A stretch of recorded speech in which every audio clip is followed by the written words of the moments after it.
감사합니다. 다른 강구는 없고요. 우리 이 시간은 말씀 보겠습니다. 스바냐서 3장 19절에서 20절입니다.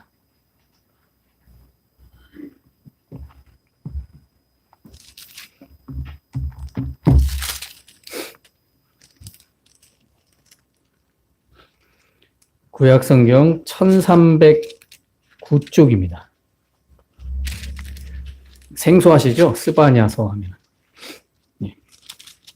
19절에서 20절입니다. 두 구절인데요. 다 같이 합독하겠습니다. 그때에 내가 너를 괴롭게 하는 자들을 다 벌하고 저는 자를 구원하며 쫓겨난 자를 모으며 온 세상에서 수욕받는 자에게 칭찬과 명성을 얻게 하리라. 내가 그때에 너희를 이끌고 그때에 너희를 모을지라. 내가 너희 목전에서 너희의 사로잡힘을 돌이킬 때에 너희에게 천하 만민 가운데서 명성과 칭찬을 얻게 하리라. 여호와의 말이니라. 아멘. 앞뒤자로 인사하시겠습니다. 사랑합니다. 축복합니다. 네, 잘 오셨습니다. 자, 오늘은 제가 말씀을 빨리 하도록 하겠습니다. 오늘 스바냐서 3장 19절에서 20절 말씀을 가지고 모으시는 하나님이라는 제목으로 오늘 말씀을 준비해 보았습니다. 자, 오늘은 우리 풍성한교회가 설립된 지 9주년이 되는 날입니다. 참 오래됐습니다.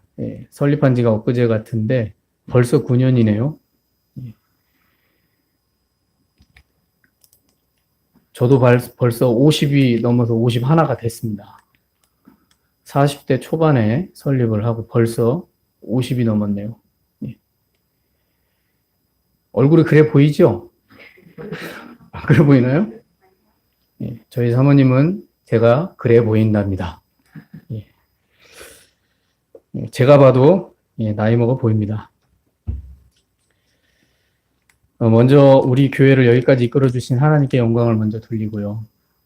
또 그리고 이 풍성한 교회가 이 교회에서 믿음 생활을 함께 해주신 우리 성도님들께 또 감사를 드립니다. 또 이렇게 이 말씀 준비하면서 이렇게 생각을 해봤는데 저희 교회 신앙생활 하시면서 하늘나라 가신 분들이 4분이나 되시더라고요.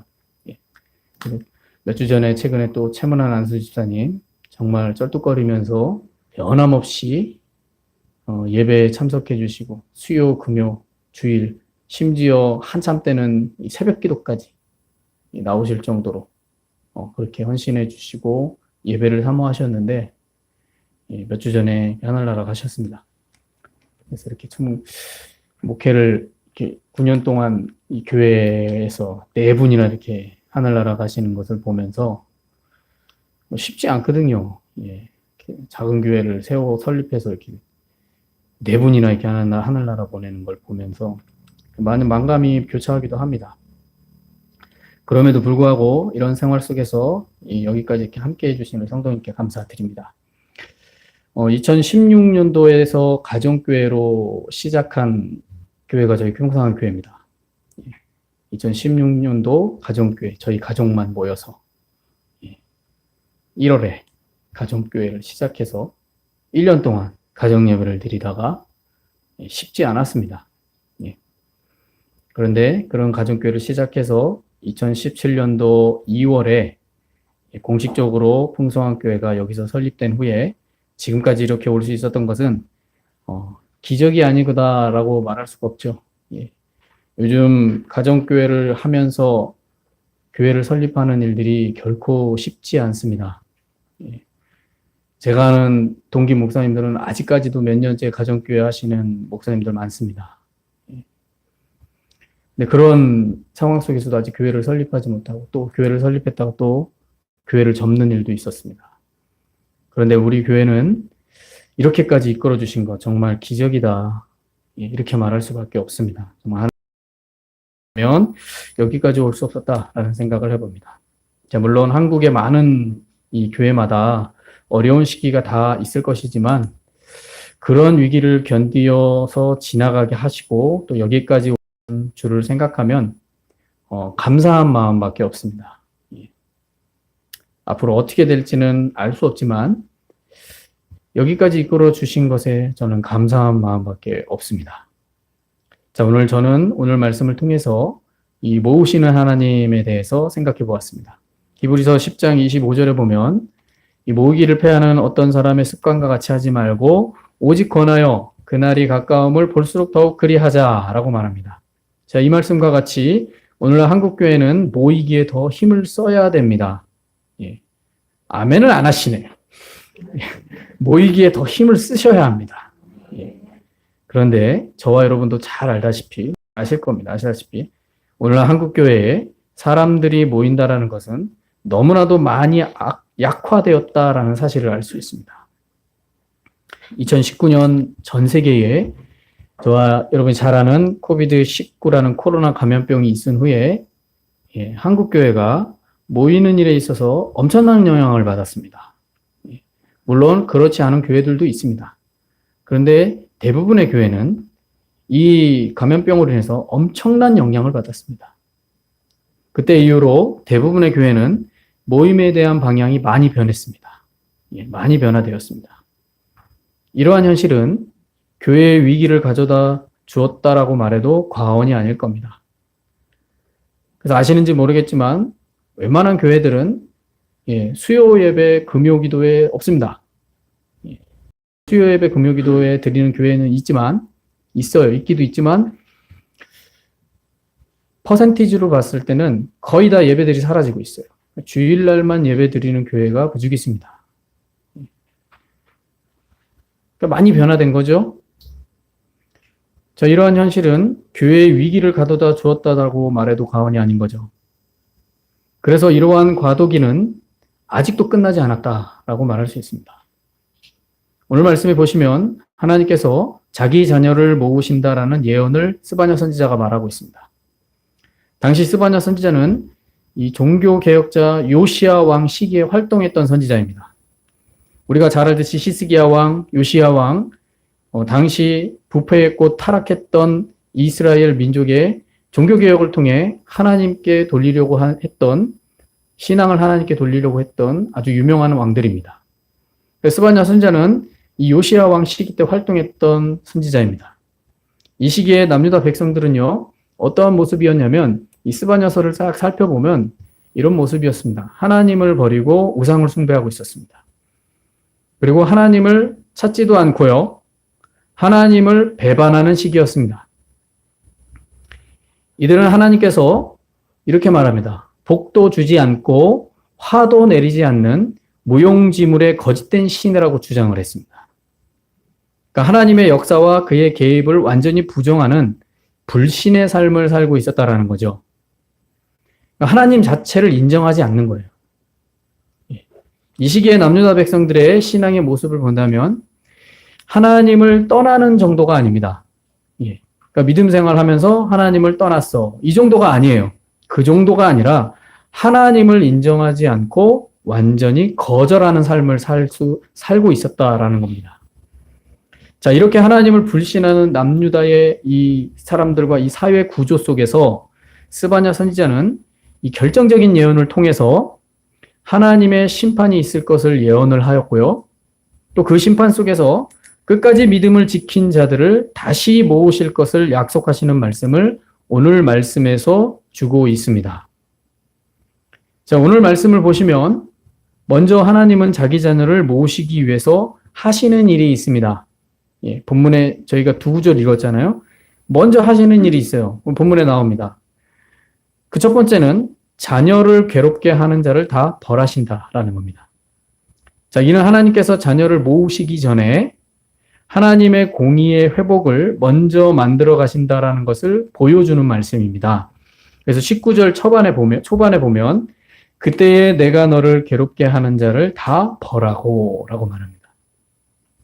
자, 하나님께서 자기 자녀를 모으시기 위해서 이 단순히 데려오시는 것으로만 하는 게 아니라 하나님을 믿는 신앙을 힘들게 했던 근본적인 문제를 먼저 해결하신다라는 겁니다. 자, 이렇게 하시는 것은 하나님을 거절하고 불신이 된 이 모든 문제를 해결해서 공의가 바르게 서지 않고서는 온전한 믿음이 세워질 수 없기 때문입니다. 그래서 뭐 사회도 마찬가지잖아요. 근본적인 문제가 해결되지 않고 정책을 발휘하면 여러분 그 문제는 다시 발생하게 되어 있는 거죠. 그러니까 사회 구조도 마찬가지입니다. 그럼 신앙은 어떻습니까?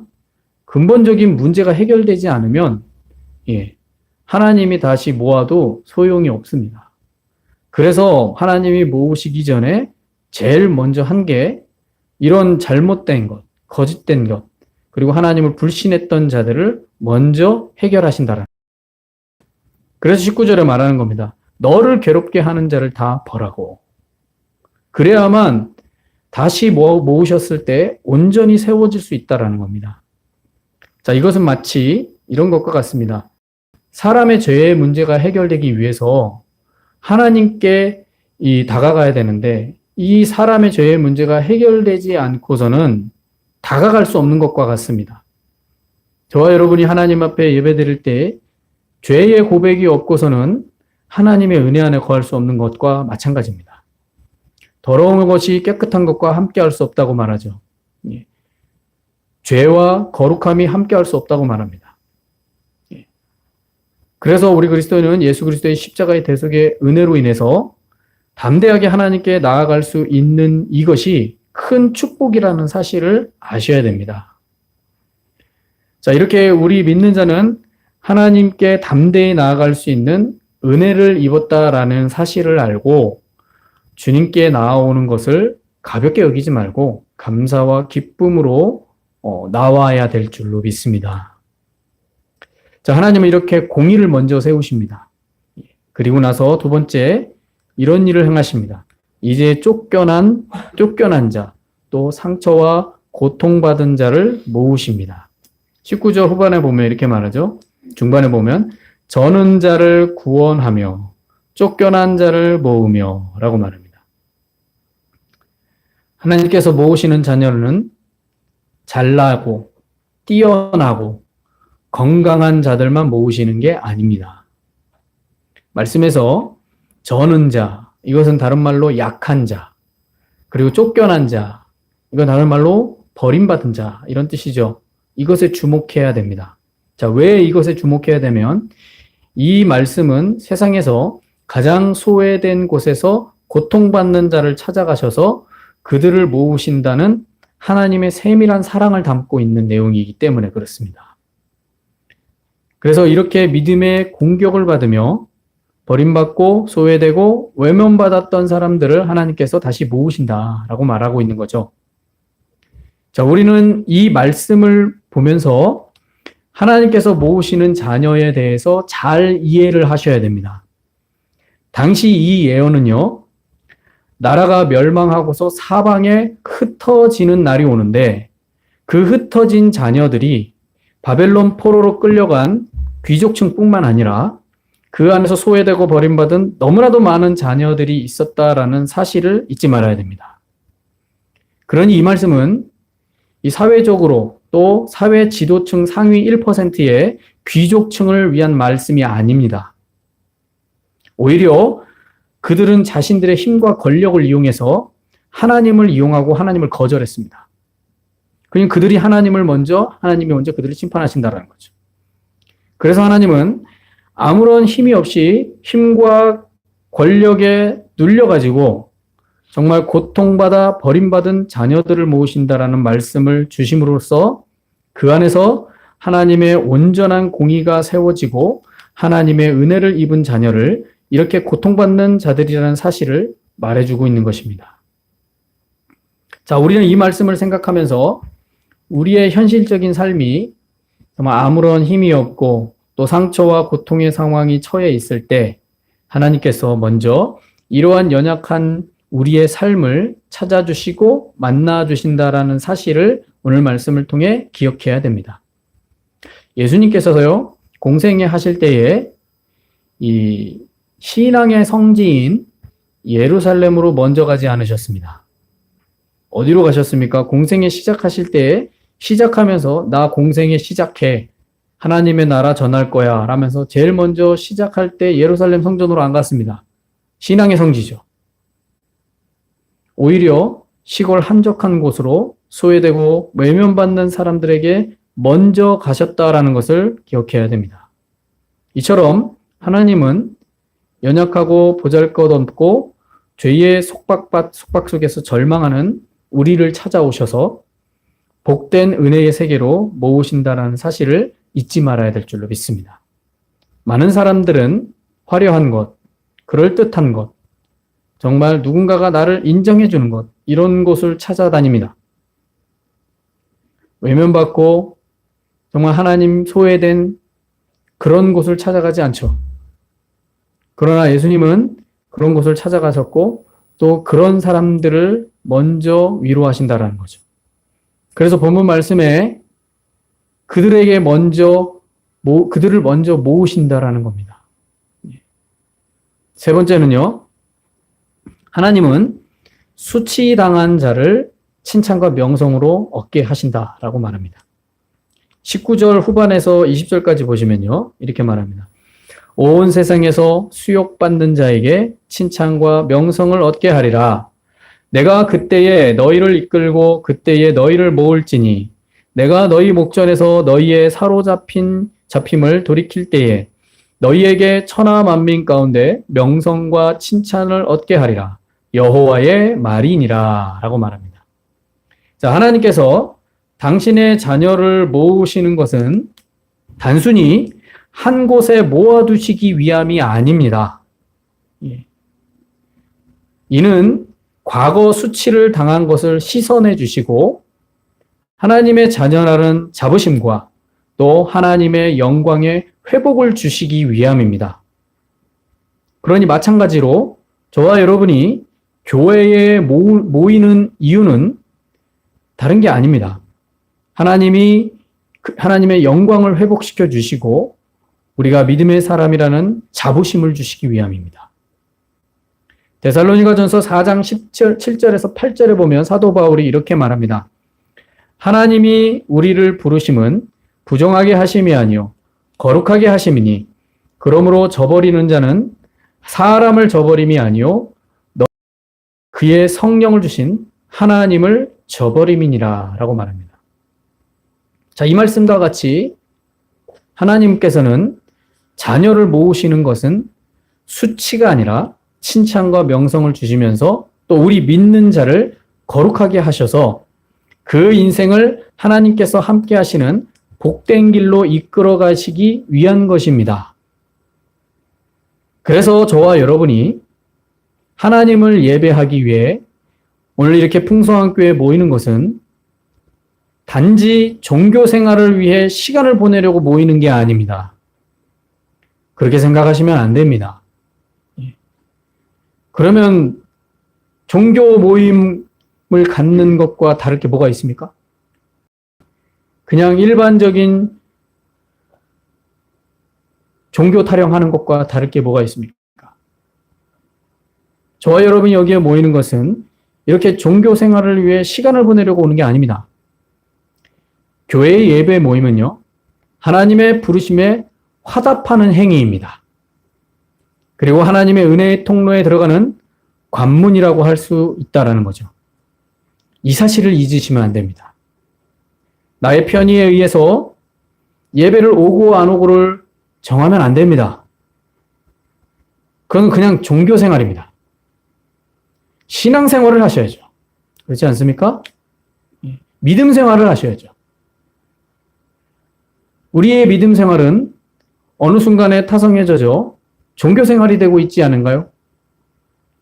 신앙 생활이 돼야 되고 믿음 생활이 돼야 되는데 그냥 종교적 행위로 머물러 있는 것은 아닙니까? 그러니 교회 예배 모임에 오는 것은 단지 그런 종교 생활로 생각하셔서는 안 됩니다. 하나님의 은혜의 통로로 들어가는 관문이라는 사실을 잊지 마시기 바랍니다. 만약에 하나님께 영광을 돌리고 하나님의 만남과 교제가 있는 것이 예배라는 사실이라는 것을 망각하고 있다면 이제는 다시 회복하셔야 됩니다. 다시 돌이켜서 예배를 통해 하나님께 가까이 나가는 은혜가 있어야 됩니다. 혹자는 생각할 겁니다. 꼭 공적 모임에 나와 예배하는 것만 예배냐? 홀로 앉아서 영상으로 예배드리는 건 예배가 아니냐? 특수성이 있을 때는 그럴 수 있습니다. 거동이 안 되는 장애인들이 영상으로 예배 드릴 수 있습니다. 왜? 거동이 안 되니까요. 피치 못할 사정으로 오지 못할 경우가 있을 때 영상으로 예배 드릴 수 있습니다. 왜요? 그런 사정이 있으니까요. 그런데 일상이 충분히 올 수 있고 충분히 모임 속에서 하나님께 가까이 나갈 수 있음에도 불구하고 그냥 편하려고 자기 편의에 의해서 그런 예배를 선택하는 삶을 살아간다면 누구도 말하지 않을 겁니다. 그러나 분명한 건 기억해야 됩니다. 여러분의 영혼은 살 수 없습니다. 분명합니다. 우리 100만 명이 교회를 안 나간다고 합니다. 다 기독교인이었어요. 교회 다니는 사람들이었어요. 근데 100만 명이 교회 출석을 안 합니다. 코로나 이후로. 그들 다 어디 간 겁니까? 교회를 탓할 수 있죠. 교회가 문제일 수도 있습니다. 그러나 교회만 탓해서는 안 됩니다. 자신의 영혼에 대해서 관심이 없는 겁니다. 우린 이 사실을 잘 기억해야 됩니다. 그래서 하나님께 모이는 것은 단지 공동체 모임에 참여시키기 위한 것이 아닙니다. 그 모으시는 곳에서 만나주시고 또 하나님의 사랑을 담아주시기 위함입니다. 그러므로 저희 교회가 9년 동안 이렇게 풍성한 교회에서 예배하면서 이끌어주신 그 하나님, 교회의 예배를 통해 영광을 받으시고 만나주신 하나님을 생각하시기 바랍니다. 그리고 앞으로도 계속해서 우리를 모아주실 하나님을 바라보면서 먼저는 우리에게 은혜를 주시며 또 인생을 돌보시고 인도해 주시기 위해 모이기를 패하는 어떤 사람의 모습이 아닌 모이기를 힘쓰게 하시는 하나님을 바라보면서 우리의 믿음의 길이 모임을 통해서 성장하고 또 회복하고 충만한 은혜가 넘쳐나는 정말 하나님께서 계획하시는 복된 은혜의 길로 나아가는 저와 여러분이 되어야 될 줄로 믿습니다. 오늘은 우리 풍성한 교회가 설립된 지 9년입니다. 그리고 이렇게 모이셔서 하나님께 예배하며 하나님의 이끄심과 인도하심을 생각하는 시간을 갖게 하신 하나님께 영광을 돌립니다. 이렇게 하나님께 감사하고 영광 돌리며 오늘 하루도 기쁨으로 주님께 나아가는 저와 여러분 되시길 예수님의 이름으로 축원합니다. 기도하시겠습니다.